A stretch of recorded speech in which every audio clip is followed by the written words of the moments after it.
Bye, Miss Phương. Bye. See you.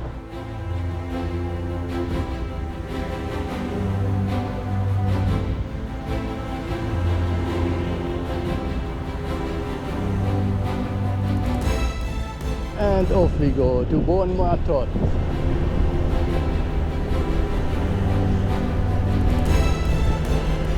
Weather looks interesting. A bit sunny, a bit cloudy. Hopefully no rain. Should be about 3.5 hours. Welcome back to Gia Nghĩa, and as you have already correctly noticed, we are now heading into the direction of Dak Mil and towards the city of Buon Ma Thuot, which is located in the province of Dak Lak. But first of all, let's grab some chips, sit back and enjoy the ride as we are leaving the cityscape and heading out through this beautiful central highland countryside of the Đắk Nông province. By the way, this is a province that is home to a geopark that covers more than 4,700 square kilometers, and that is equivalent to a total area that is reaching 2/5 of this province, as it is stretching through the following 6 districts and cities, namely the Krong No, Q Jut, Dak Mil, Dak Song, Dak Glong, and as well as the city of Gia Nghĩa and its district.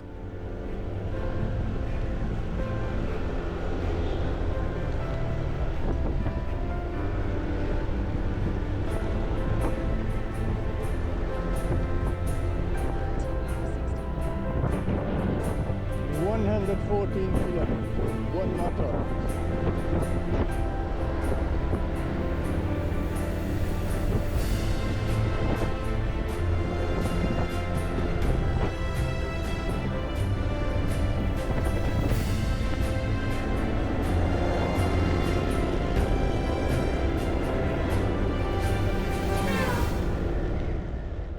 And as the city is now behind us, let me give you a bit of information on the Đắk Nông Geopark.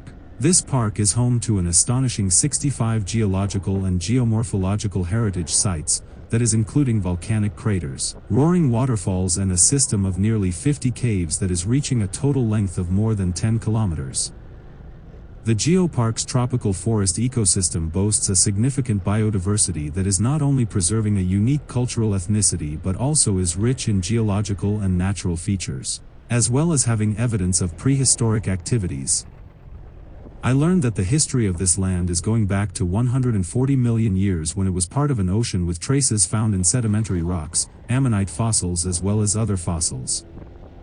The tectonic movement of the Earth's crust then caused this area to be raised in conjunction with volcanic activities that then covered half of the area with layers of basalt lava and rocks. One of the highlight here in the Dak Nông Geopark area is a cave system that is based in the basalt rock and located in the Dre Sap Chu Rulu area, and is recorded as the longest lava vent in Southeast Asia in terms of scale, length, and uniqueness. Moreover, there is also ancient geological heritage such as fossils of ammonites, natural lakes like the Aha Snow Lake and a system of beautiful and majestic waterfalls like the Gia Long, the Trin Nu and the Dre Sap Cascades.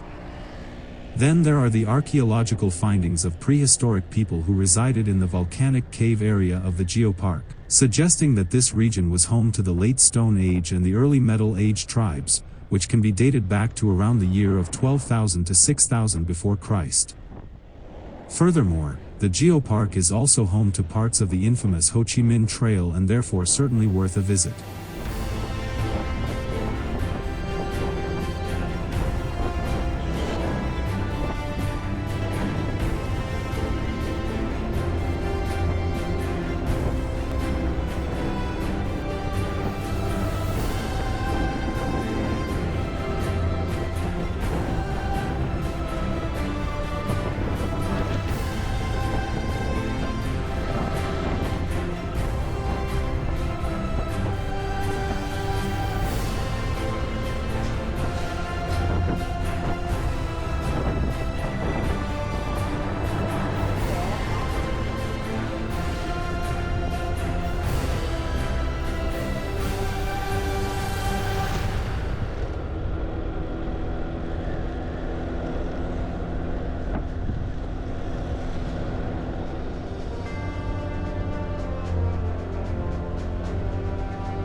And as we ride along here, we can see on my right-hand side the edges of the over 233 square kilometer large Nam Nung Nature Reserve. The reserve is centered on a mountain range that rises from the surrounding plateau of 800 meters and peaking with the Nui Nam Jabri mountain summit at an elevation of 1,578 meters above the sea level. The area is gracing a total of 6 mountain peaks that are higher than 1,000 meters above sea level and is home to an evergreen broadleaf natural wood and bamboo forest. The fauna includes nearly 300 species of vertebrates, of which many are rare and endangered animals, such as the gaur, black-shanked duck langur, yellow-cheeked gibbon, clouded leopard, pig-tailed macaque, bobcat, civet cats and many more species of birds, fish and creepy crawlies.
I am now entering the city of Dak Mil, which is a significant location in the Vietnamese history and primarily known for the Dak Mil Prison, and which is a historical relic built by the French colonialists in the early 1940s. The prison was used to confine and exile patriotic Vietnamese and revolutionary soldiers and was designed in the style of a stilt house, which was a common type of housing for the Ed ethnic group. While the prison was intended to hold prisoners, many of the revolutionary soldiers successfully organized escapes, and this was leading to its relocation and eventual destruction by the French. The site is now a historical relic, representing a symbol of resistance against the French colonial rule and the resilience of the Vietnamese people.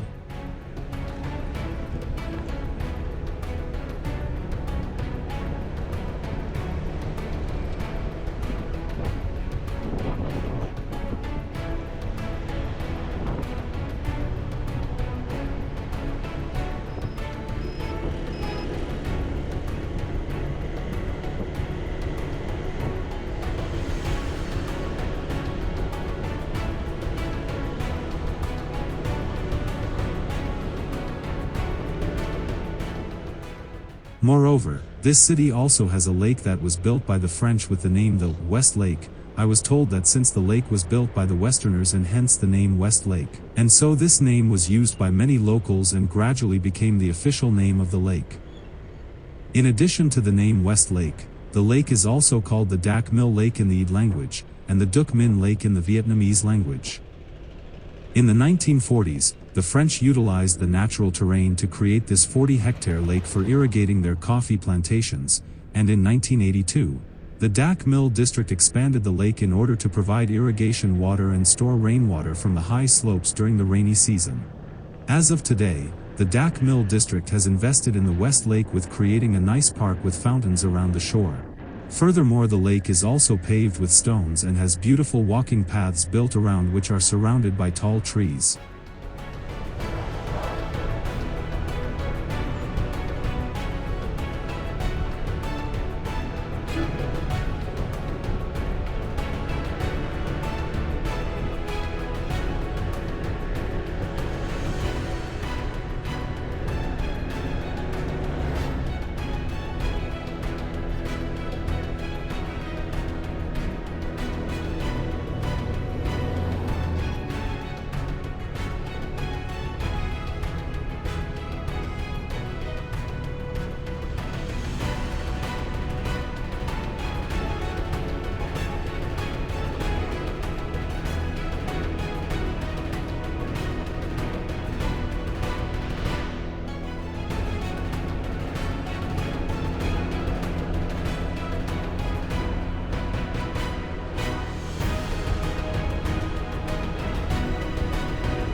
We are currently in the second half of today's journey, and now traveling along the highway QL14 from Dak Mil near the Cambodian border and towards to Buon Ma Thuot.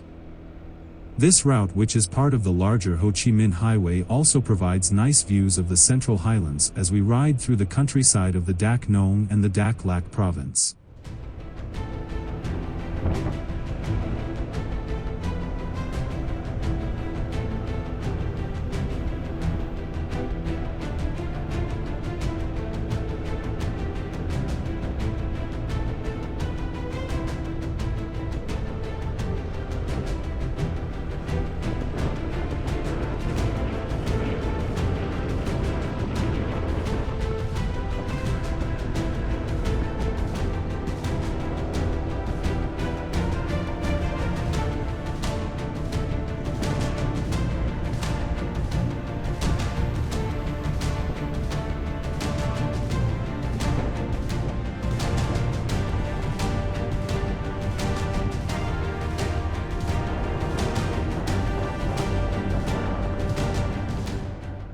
And as we just entered the Dak Lak province, let's talk a bit about this interesting region, which is renowned for having a good number of very stunning and beautiful places, such as the Yak Don and the Chu Yang Sin National Park, the Dre Nur waterfall, as well as the Lake Lak, which is the largest freshwater lake here in the Central Highlands, and which is also the second largest natural freshwater lake here in Vietnam and covering an area of about 6.2 square kilometers. Moreover, this area is also rich in traditional culture, as well as being the coffee capital of Vietnam due to its abundant coffee plantations. But that is not all. Dak Lak also had a very interesting past, as it was originally controlled by the Kingdom of the Kampas, which was until about the 15th century, when it was conquered and annexed by the Dai Viet dynasties in the 15th century, and then brought under loose Vietnamese rules. The Dai Viet were also known as the Great Viet, and evolved into a fairly centralized state that was modeled on Imperial China, which copied many of the latter's institutions and structures. The Dai Viet also expanded southward at the expense of the neighboring peoples, although much of this process actually took place when there were effectively two separate Vietnams instead of a single Dai Viet. Then later, in the year of 1540, a noble named Bui Ta Han was appointed by the Vietnamese authorities to direct the settlement of the area occupied by the ethnic Vietnamese tribes, and bringing the highlands under a kind of more effective Vietnamese-controlled entity. Shortly thereafter some military outposts were established in this area in order to guard against the very possible aggression from the west. In the later years, when Vietnam was occupied by the French established a large number of plantations in this area, but whatsoever. The resistance to the French rule here in Dak Lak was very strong, with various minority tribes leading a number of significant rebellions against the French colonialists. And one of them, which was the most notable one, we also talked about it in my last clip, was the 24-long-year campaign led by No Trang Long, and who was a Mo Nong tribal leader, which was an ethnic group that was mainly living here in the central highlands and in the eastern region of Cambodia, that is bordering with Vietnam. Later, and in the more recent time and during the Vietnam War when Dak Lak was part of South Vietnam, it saw considerable action during the war with intense fighting which lead up to the 1975 Spring Offensive, with the Battle of Buon Ma Thuot. That took place here in the Dak Lak province, and which became a key victory for the North Vietnamese army, and marking a turning point of the Vietnam War. Unfortunately, this region also faced a high percentage of accidents from unexploded ordnance and has been heavily affected by the use of the chemical dioxin called Agent Orange. Fortunately, that has by now been set behind us, and in recent years, the Dak Lak province has seen significant developments, particularly in tourism and agriculture, and is actively promoting the tourism industry by attracting an increasing numbers of visitors and boosting their local economy. Simultaneously, it also has transformed its agricultural sector, shifting from self-sufficiency to commercial production, especially with perennial crops like coffee and rubber, which is a good sign for the future developments of the Dak Lak province.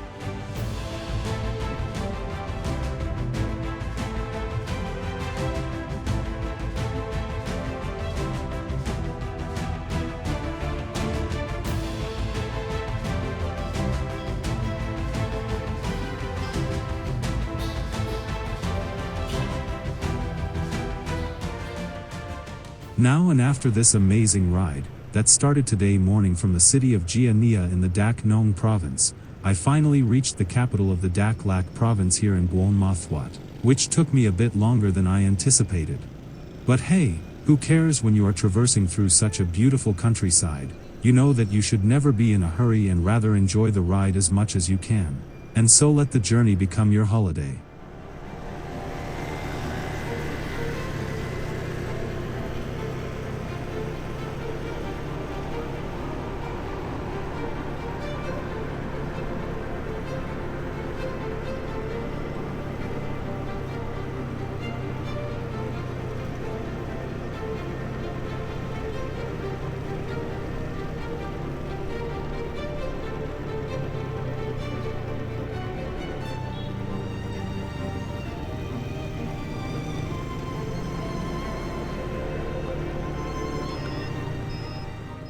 On this visit to Buon Ma Thuot, it will be just an overnight stay for me, as I will continue tomorrow early morning to my next destination, and therefore I will keep the review on this city short. So for anyone interested in gaining more insight on this lovely place, please go and see my video in the last season number 9 and episode 3, when I stayed and reviewed the city in much more details.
And after enjoying Buon Ma Thuot by night, I will end my video now.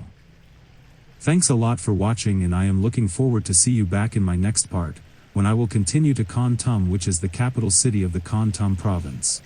So don't miss it. Cheers to all of you, and see you again in my next episode, of discovering the fascinating and sometimes dark and hidden side of Vietnam's last frontiers.